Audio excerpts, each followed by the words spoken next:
Hello বন্ধুরা, কেমন আছো? আশা করছি সবাই ভালো আছো, আমিও ভালো আছি। আসসালামু আলাইকুম। আজকে আমি একটা নতুন রেসিপি নিয়ে চলে আসলাম বন্ধুরা, টমেটো চাটনি বা টক যেটাই বলো। এটাকে তো আমাদের দেশে বিখ্যাত টক বা চাটনি, খেতে কিন্তু দারুণ লাগে। আর এটা রান্না করলে পরে মনে হবে এটা দিয়ে সব ভাত খেয়ে নিই।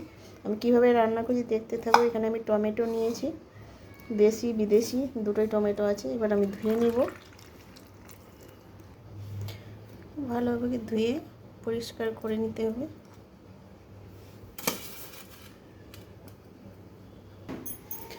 এবার কেটে নিব,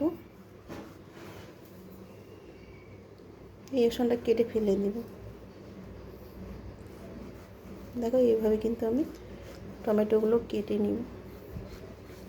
আর এইভাবে রান্না করে দেখি বন্ধুরা, খেতে কিন্তু দুর্দান্ত লাগে। এইভাবে পিস করে কেটে নিব। টমেটো কাটা হয়ে গেছে, এটা আমি এক সাইডে রেখে দিব।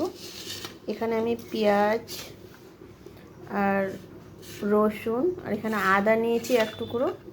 এবার আমি কেটে নিব। রমজান মাস শুরু হয়ে গেছে বন্ধুরা, এভাবে রান্না করে দেখবে, মুখে কিন্তু রুচি চলে আসবে। এভাবে টক বা চাটনি যেটাই বলতে পারেন, আমার দিকে কিন্তু চাটনি বলে, টকও বলে। আমি পেঁয়াজ রসুনগুলো আমি কেটে নিব। দেখো আদাটা আমি কুচি কুচি করে কেটে নিতে হবে। আর রসুনের কোয়াগুলোর যে উপরের ছোকাটা আমি ওটা ছাড়িয়ে নিলাম।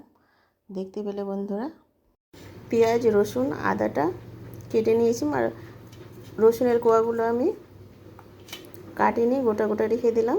আর পেঁয়াজটা কেটে নিয়েছি আর আদাটা আমি কেটে নিলাম। গ্যাসটা জ্বালিয়ে দিলাম, কড়াইটা গ্যাসে চাপিয়ে দিলাম।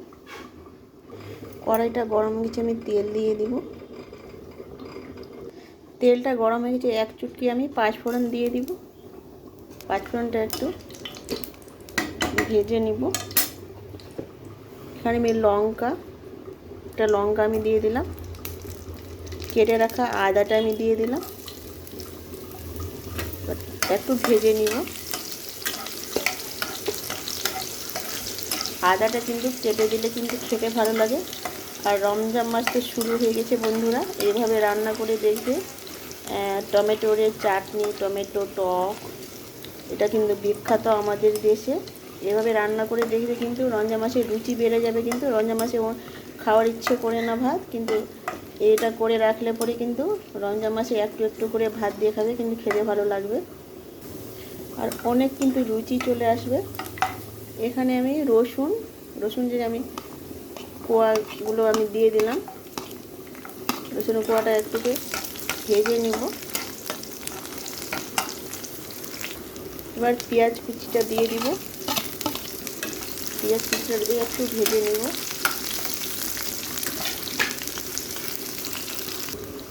ভাজা হয়ে গেছে, একটু হলুদ দিয়ে দিব। এবার টমেটোটা আমি দিয়ে দিব।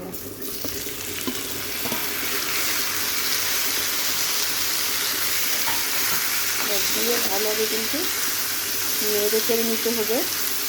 এটা কিন্তু মাছ মাংসের খেতেও কিন্তু টেস্ট লাগে বন্ধুরা, এভাবে করে দেখবে আমার মতো। একটু লবণ দিয়ে দিব, একটু লবণটা দিয়ে একটু নেড়ে চেড়ে নিব। আস্তে আস্তে কিন্তু এটা জাল দিতে হবে। আর টমেটোটা কিন্তু তাড়াতাড়ি গলে যাবে। আমি ঢেকে দেবো 1 মিনিটের জন্য। 1 মিনিট পর ফিরে আসলাম। গলতে লেগে গেছে। এভাবে কিন্তু আস্তে আস্তে এইভাবে করলে কিন্তু গলে যাবে। একটু এইভাবে করে দেব, আবারও ঢেকে দিব 1 মিনিটের জন্য। 1 মিনিট পর ফিরে আসলাম। এখন গলে গেছে। এবার একটু চিনি দিয়ে দিব, একটু চিনি দিলে ভালো লাগবে, স্বাদ লাগবে খেতে। একটু দিলাম, যে যতটা মিষ্টি খেতে পারো ওই হিসেবে চিনিটা ব্যবহার করবে। আমি একটু শুধু দিলাম। চিনিটা দিয়ে এইভাবে একটু নেড়ে নিব। চিনিটা গললে কিন্তু বাকি যে টমেটো আছে ওটা কিন্তু গলে যাবে, চিনি দিলে কিন্তু গলে যায়। ভালোভাবে কিন্তু একটু নেড়ে নিব, ভালোভাবে কিন্তু নেড়ে নিলাম। একটা আমি মশলা দিব বন্ধুরা, এই মশলাটা আমি ব্যবহার করব, আমি দেখিয়ে দিচ্ছি। এটা সবজি মশলা, এই মশলাটা দিলে কিন্তু টমেটোর চাটনি বা টকটার ফ্লেভার অনেক গুণ বেড়ে যায়। দেখো এই মশলাটা আমি ব্যবহার করব, এই মশলাটা আমি দিয়ে দিব।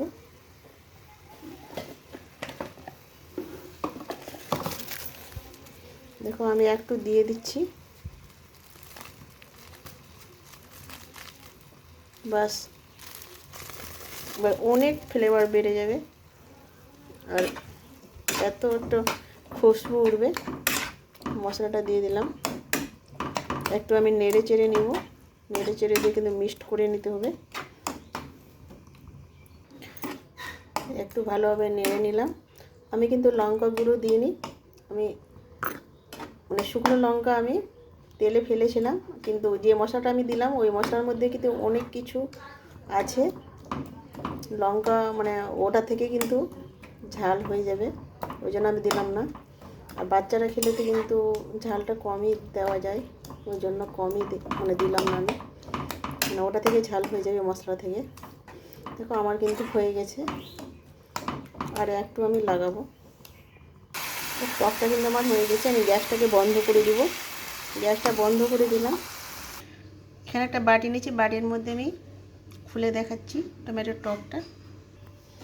দেখতে একটু পরিবেশন করে আমি দেখিয়ে দিচ্ছি বন্ধুরা, টকটা কত সুন্দর হয়েছে। দেখো দারুণ হয়েছে না বন্ধুরা, মনে হচ্ছে এটা দিয়ে সমস্ত ভাত খেয়ে ফেলি। পরিবেশন করে একটু আমি দেখিয়ে দিলাম, দারুণ হয়েছে বন্ধুরা, দারুণ হয়েছে, খেতেও কিন্তু দারুণ লাগবে। দেখো অনেক লোভনীয় হয়েছে। এখানে ভিডিওটা শেষ করলাম, আল্লাহ হাফেজ।